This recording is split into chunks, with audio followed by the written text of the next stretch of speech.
Bonjour mes amis, bonjour peuple d'internet. Je suis très contente de vous retrouver après un long mois d'absence que j'ai passé en Tunisie en vacances. Je suis de retour en France et bien sûr je reçois de plein fouet cette polémique passionnante sur le burkini et je vais consacrer ma première vidéo de la rentrée sur le burkini go. Donc j'ai passé les vacances en Tunisie et je vous ferai une vidéo sur mes vacances en Tunisie parce que j'ai beaucoup de choses à dire sur la Tunisie et sur les Tunisiens. Et bien sûr, pendant cet été, c'était quand même un été particulier. Donc en Tunisie, donc on a eu vent de cette affaire du burkini, cette polémique qui a enflammé toute la France. Et bien sûr, notre réaction en Tunisie, c'était, on s'est beaucoup marré. Donc ça nous a fait beaucoup rire cette affaire du burkini. Pourquoi? Parce que le burkini, c'est tout à fait normal dans un pays maghrébin. Et je trouve même que l'interdiction du burkini est une véritable aubaine pour le tourisme en Tunisie et au Maroc. Donc s'il est interdit, s'il est mal toléré en France, donc je vous invite mes sœurs très nombreuses pour profiter des plages magnifiques de Sousse, de Mahdia, d'Agadir, de Rabat, de Nador. Mais vous avez des plages magnifiques, hein, sablonneuses, et l'eau de mer est aussi pure que l'eau de roche. Et je vous souhaite la bienvenue sur les plages dorées chez nous au Maghreb. Donc le burkini n'a jamais provoqué un trouble à l'ordre public depuis des décennies et des décennies. Et en plus, sur le plan financier, des vacances à Cannes ou bien à Nice coûtent 10 fois plus cher que des vacances en Tunisie ou au Maroc. Alors, admettons pour 400 € en Tunisie, pendant une semaine, il faut payer l'équivalent de 1500 € pour les mêmes prestations dans le sud de la France. Donc, je pense que c'est tout bénef, les vacances sur les plages maghrébines. Donc je vous remercie la France pour l'interdiction du burkini, même si le Conseil d'État s'est prononcé contre. Et bien sûr, quelle aubaine pour les pays du Maghreb, au pays du Maghreb, en Tunisie, au Maroc, en Algérie, tout est permis, le burkini, le bikini, le monokini, le shortikini, la jobbakini, la robbakini, la djellabakini et tout ce qui se termine par kini. Donc les pays du Maghreb sont des pays libres finalement, respectueux des libertés individuelles des gens. On n'impose à personne la manière dont elle doit s'habiller. Donc le bikini est toléré sur les plages tunisiennes et marocaines. Et on n'a jamais vu des gens se plaindre du bikini. Alors que parfois c'est un peu choquant pour certaines familles conservatrices. Et bien sûr ici tout est toléré parce que le bon sens règne et parce que les musulmans du bled n'ont pas cette haine de la mode occidentale. Donc on fait pas toute une polémique pour un bout de tissu quand même. Donc je vous laisse imaginer une polémique à l'échelle nationale sur l'interdiction du bikini sur les plages tunisiennes par exemple, ou marocaines, dans la radio et les médias. Et ça sera vraiment surréaliste dans un pays du Maghreb. De notre côté, sur le plan religieux, moi je ne comprends pas la femme en burkini qui se balade sur une plage française. Je me demande que fait-elle dans cette galère. Elle côtoie les seins en l'air, les strings, les fesses en l'air, les couples qui se tripotent en plein public, les phallus à peine couverts, des hommes et des femmes qui se matent mutuellement. Enfin, moi je ne comprends pas comment peut-on exhiber ces signes religieux à la plage dans un pays dont 99% de la population est très rationaliste et très agnostique. Donc c'est vrai qu'il faut comprendre les Français, il faut les comprendre, hein, il faut comprendre leur réaction. Et en plus, les Français, dans leur histoire, ils ont un lourd contentieux avec l'Église. Donc toute leur histoire était marquée par ce conflit entre laïcité et religion. Et bien sûr, pour une femme en burkini sur une plage européenne, je trouve que c'est pas une ambiance correcte pour elle. Pour une femme pratiquante qui fait ses 5 prières. Et je vous invite vivement à venir prélasser sur nos plages bénies du Maghreb, des plages où vraiment on vous doit du respect. Alors, et je trouve aussi que ces femmes en burkini sont aussi responsables que les médias français du déclenchement de cette polémique incessante.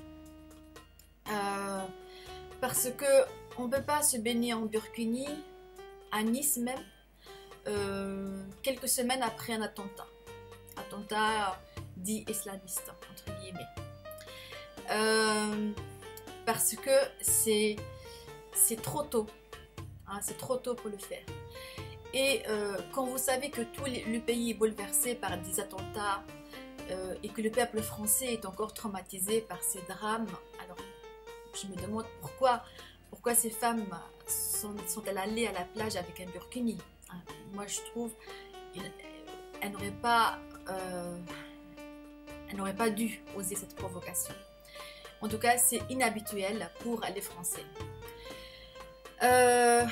Après tout, vous allez me dire, mais quand même, hein, on a le droit à la pudeur. Tout à fait normal, c'est tout à fait d'accord. Les femmes ont le droit à la pudeur, comme elles ont le droit aussi à se mettre nues ou à moitié nues.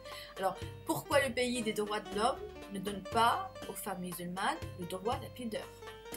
Donc, cela ne veut pas dire que les autres femmes non voilées sont impudiques. Même si on n'est pas voilé, on est aussi pudique. Donc chacun a sa conception de la pudeur. Donc la pudeur est une conception relative, culturelle. Une femme voilée trouve sa pudeur dans le voile, la jupe longue. Une femme non voilée, une femme musulmane non voilée, trouve sa pudeur dans le port de vêtements décents. Et il faut rappeler que la France, après tout, c'est le pays de la Déclaration des droits de l'homme. Mais ce n'est pas vraiment le pays des droits de l'homme. Nuance. C'est très différent. Il y a un véritable écart entre la théorie et la pratique. Donc il ne faut pas être naïf, hein. Il ne faut pas céder au piège. Et surtout, ce qu'on veut, c'est plutôt le choc des civilisations. Et bien sûr, la femme en burkini joue ce rôle du choc des civilisations parce qu'elle fomente, elle génère cette dynamique, ce conflit entre les mœurs et entre les civilisations. D'un autre côté, c'est vrai que la pudeur commence à devenir quelque chose de religieux. Ça veut dire la pudeur n'est plus une valeur morale, mais ça devient aux yeux des Français une valeur religieuse. Et du coup, tout ce qui est connoté religieux est rejeté par les Français parce qu'ils sont très rationnels, parce qu'ils sont très, disons, trop imprégnés par la philosophie des Lumières. Donc la pudeur, malheureusement, commence à devenir une valeur ou bien quelque chose de régressif.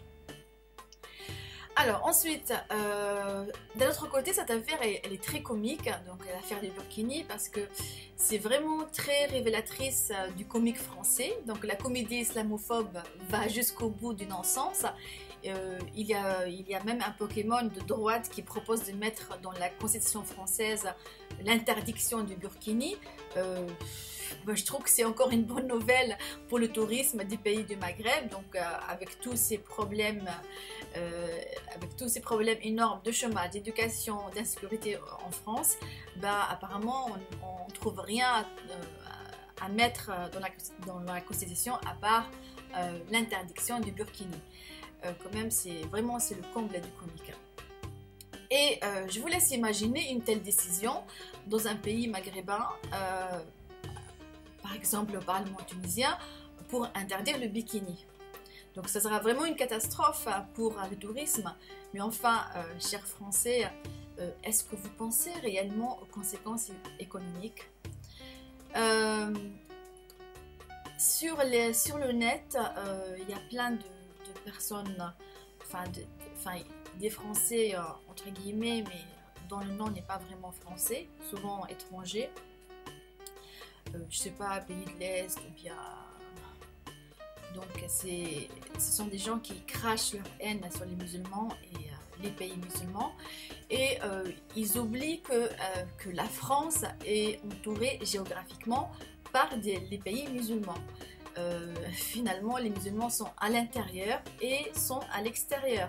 Et je trouve que c'est un gâchis énorme de perdre la sympathie des millions de musulmans qui vous entourent. Et n'oublions pas aussi que nous avons une histoire commune. Et alors, le comique français va jusqu'au bout. Hein. Donc la marine française arrête des femmes, une femme, vraiment une pauvre femme voilée qui fait rien, qui se baigne même pas parce qu'elle est trop habillée. Et finalement, la police nationale se livre au sport national. Ce n'est plus le Pokémon Go, mais c'est le Burkini Go. Dorénavant, je pense qu'il vaut mieux installer un radar pour repérer les femmes en burkini. Donc, allô, allô, allô, faites attention, je perçois un burkini dans les parages. Il est dangereux, il peut exploser. Attention, attrapez-le, Burkini Go, attrapez-le. Et donc... Et après, arrêtez-vous, déshabillez-vous, sinon une amende. Non, non, non, montrez le sein droit, non pas assez. Ensuite le sein gauche, vers le bas, baissez le... Et après, la police des mœurs à la manière de l'Arabie Saoudite, quoi, mais dans le sens contraire. Donc, un dernier message aux Français, calmez-vous. Mais vraiment, calmez-vous. Ne vous perdez pas. Nous sommes vos amis, vos voisins, vos cousins, puisque le mariage mixte a fait beaucoup de progrès en France. Et voilà, donc je vous souhaite une bonne rentrée. J'espère que ça se calme et que la France fasse sa rentrée scolaire dans l'apaisement et dans la sérénité. Voilà, donc je vous laisse mes amis et à la prochaine vidéo et à la prochaine chronique.